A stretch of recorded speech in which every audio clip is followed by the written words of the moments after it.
Without further ado, please welcome Dr. Eddie O'Connor. Kieran Kirkpatrick.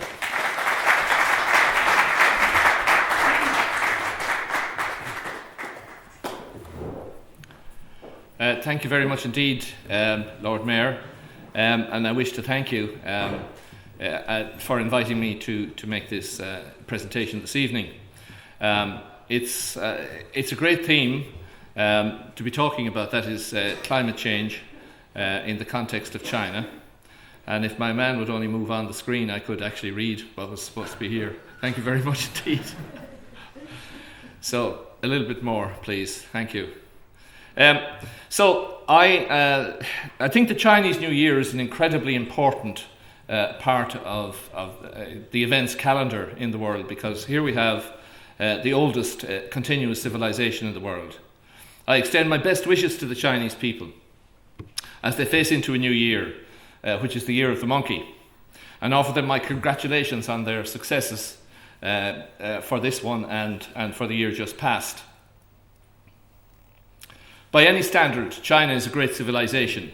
In fact, it is one of the greatest in history.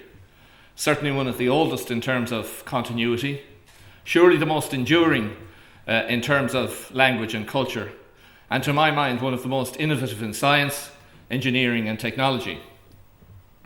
Quite simply, in global and historical terms, China's civilization is a phenomenon for which there is no parallel. There are at least two defining characteristics at the root of this uniqueness. Now, I ask forgiveness from my Chinese friends in the audience for inventing or trying to find what was at the bottom here, but let me say that I'm going to say, first of all, that before China, or before the world evolved to where it is, China was in fact an island. Before we had modern transportation, the people who migrated from the Rift Valley in Kenya out to China, in fact, found themselves with no opposition, no other tribes in the area, and they were in fact an island population. To the east you had the Great Pacific, which was a barrier which nobody could cross. To the north you had the trackless wastes of Siberia, and to the west you had the deserts and the Hindu Kush, the Kunlun Mountains and the Himalayas, which prevented access from the south. So geographic isolation led to the peaceful evolution of an absolutely unique culture. The Han people who arrived in southern China 5,000 to 10,000 years ago had this highly productive land all to themselves. Being a singular people with little biodiversity, they gradually evolved a distinctive civilization which has lasted for at least 3 millennia. Now, European society was being formed by the fusion of Middle Eastern god-based cultures with the intellectually based cultures of ancient Greece. At the same time, Chinese followed a different evolutionary path. They developed a completely individual culture which we in the West find very difficult to understand, even still in this era of modern communications.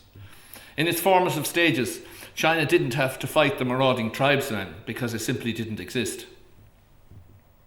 Neither could contending kingdoms invade them just when their culture was on the point of formation. As a result, a civilization emerged based on social order, social cohesion, inclusiveness, respect for due authority, with the family as the founding unit, and a written code of social behaviour.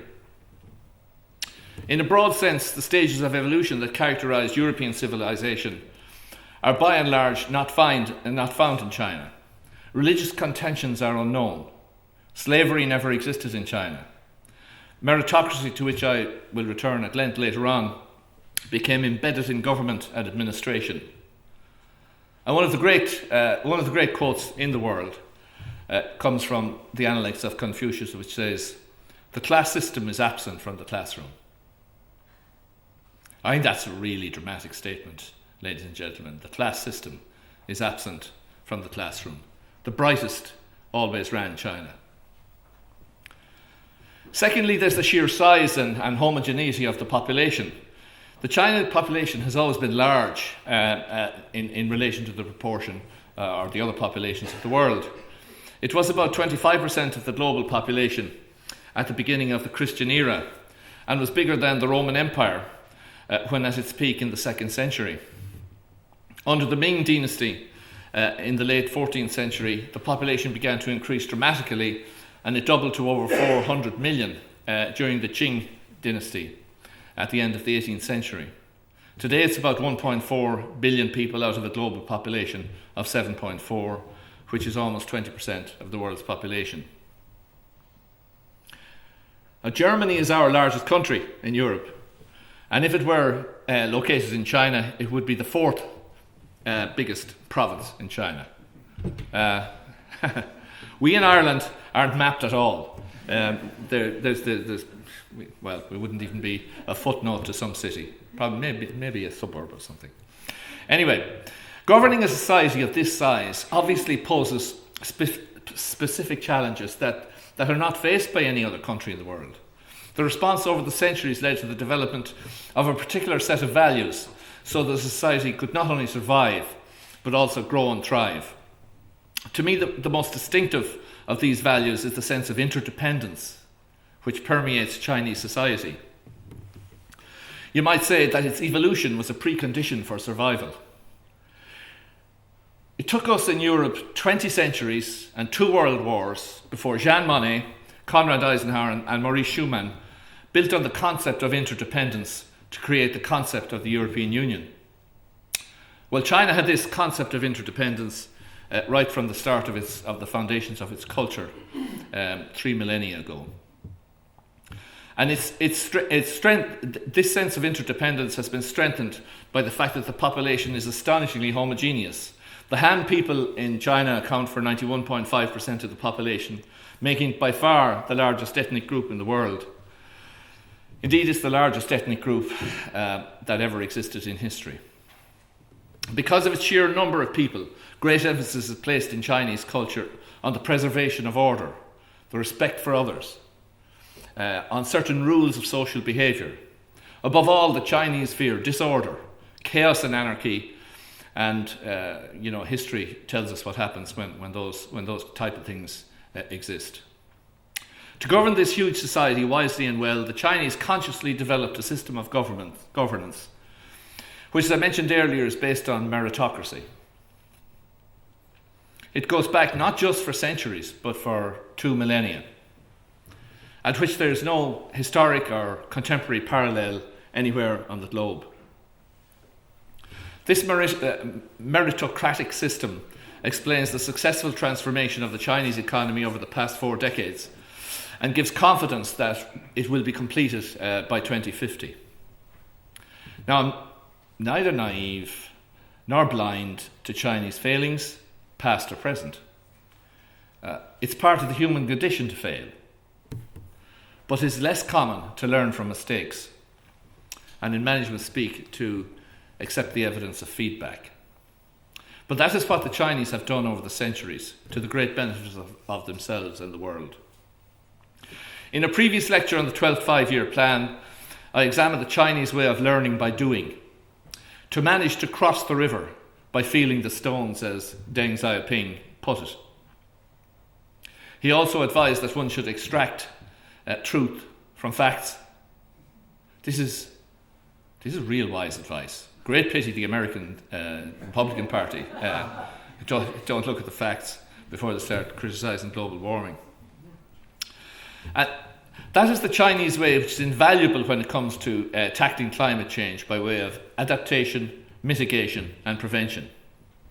You see, I'm not only a believer in the greatness of China, and that's obvious, but also a believer in the reality of global warming. This is no longer a matter of debate or doubt. It's a scientific fact, just as the roundness of the Earth is a scientific fact.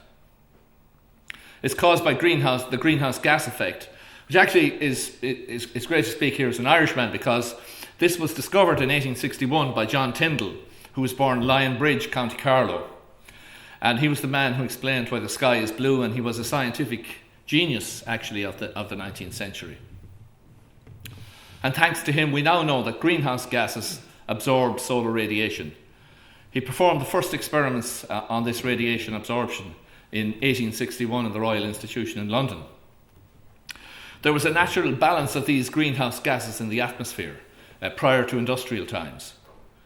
It is possible to conclude that a stable quantity of greenhouse gases was a necessary precondition that led to the emergence of our species. We actually had a stable climate in the world for the first time, probably in going back, hundreds of millions of years. Carbon is the basis of all our energy production, or almost all of it.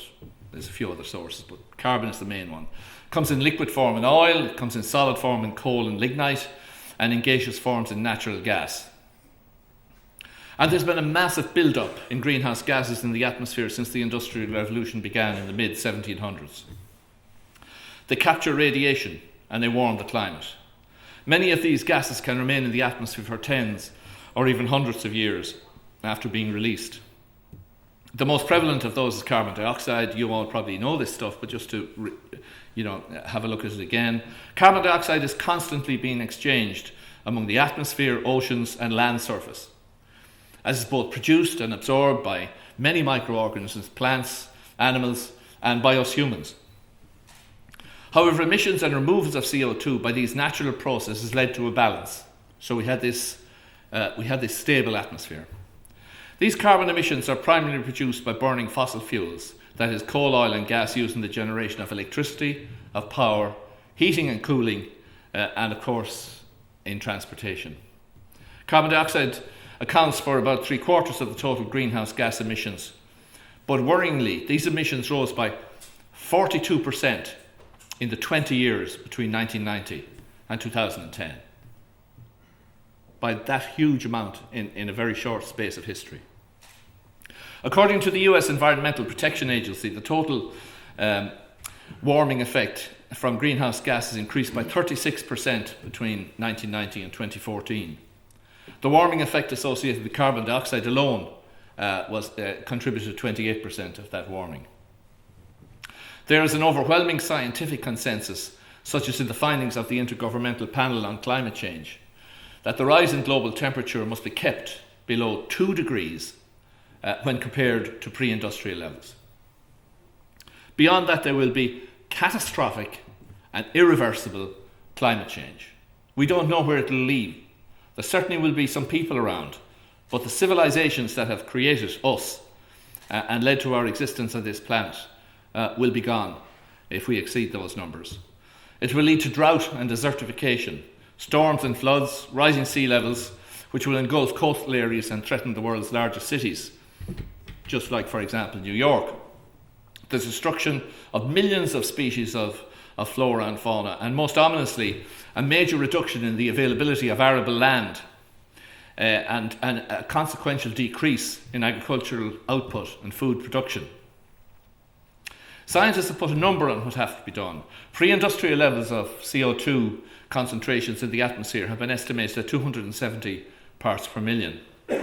Well, we've now gone to over 400 parts per million, and the red line is 450 parts per million. So we've gone by far most of the way that we can afford to go in terms of curtailing these climate changing emissions. A World Bank report of 2 years ago called Turn Down the Heat forecast that the temperature increase could be as high as 4 degrees, and that in the worst case scenario could hit 6 degrees. The average temperature in the atmosphere around us, by the way, is 6 degrees. If you measure up and down around the world, 6 degrees. So you can see how those type of ranges of increases would be calamitous for the species. And were they to happen, we have no idea whether certainly human cultures would be destroyed. Would any of us exist? I don't know. That report was produced by the Potsdam Institute on Climate Change, which I visited 2 years ago in Berlin, and which I spoke to them about the supergrid, this idea to be able to deploy vast quantities of renewable energy in Europe. Some doubt that CO2 concentration could rise that far, but I've no doubt whatsoever that they could. Global carbon emissions from fossil fuels rose from 600 million tonnes in 1900, 600 million, to 6,000 million tonnes by 1990, to 9,000 million tonnes per annum by the year 2010. These figures come from the US Department of Energy at Oak Ridge National Laboratory, and you can take them as absolutely reliable. In truth, Lord Mayor, ladies and gentlemen, carbon emissions at present levels pose a threat to our very existence as a species, and that's why we had to have an agreement on limiting them at COP21 in Paris last December. A most significant event in the history of the planet. The Conference of the Parties to the UN Framework Convention on Climate Change met in its 21st session from the 30th of November last to the 11th of December. There were 38,000 participants at it from 195 countries. It was one of the largest international gatherings in history, and certainly the most momentous since the establishment of the United Nations itself in 1945. Under the chairmanship of France, the conference agreed to hold the increase in global average temperatures to well below 2 degrees above pre-industrial levels, and to pursue efforts to limit the temperature increase to 1.5 degrees. This is not only a historic, but also a heroic ambition. Paragraph 17 of the agreement notes that much greater emission reductions will be required than those currently intended in order to hold the increase in the global average temperature to 2 degrees. Various measures were agreed among the parties to reduce carbon emissions to the level necessary to keep global warming to a 1.5 degree limit. I personally don't believe that that's possible, and that we'll be doing well to hold it to 2 degrees and to maintain 450 parts as the upper limit of greenhouse gases in the atmosphere. Now, many people had doubted that COP21 would succeed, I have to say me included, if the global agreement of this sort was possible. And some feared a repetition of the disaster that happened at Copenhagen 5 years ago when nothing was agreed. In the run-up to Paris, it was obvious that everything ultimately depended on China. In a nutshell, China would make or break the agreement because a fractured European Union couldn't do it at all.